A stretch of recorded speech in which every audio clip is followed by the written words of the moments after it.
mbola zaza de fa nalaza ho mpandravarava mpandravarava fo beno efa vo mbola makato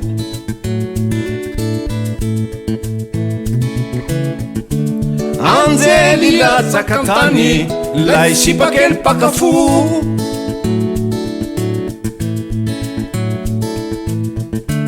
azambazony any ny fonao radadato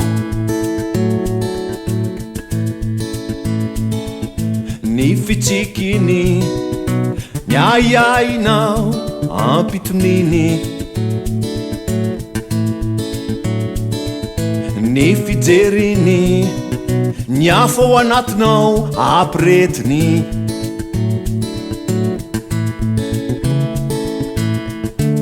Anjely latsaka tany lay sipakely pakafo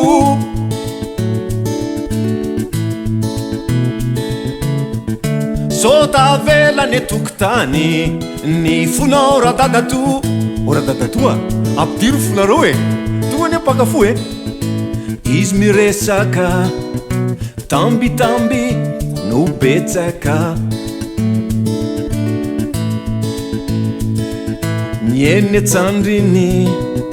disadisanao alaminy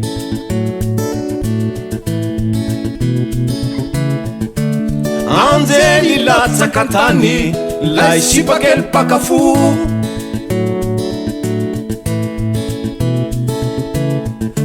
beno tavelany tokotany reo fotsy misy mikolokolo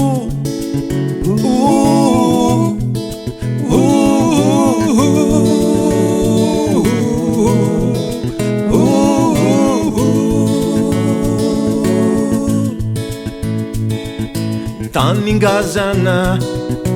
mila asa fanasoavana namboleny fitiavana nanjary ala maintsy omavana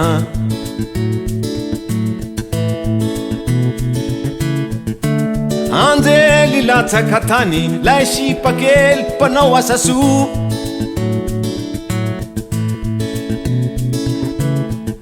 tsara ramba azony any ny fonao radadato o radadatoa manina tokoa moa raha menao azy fonao e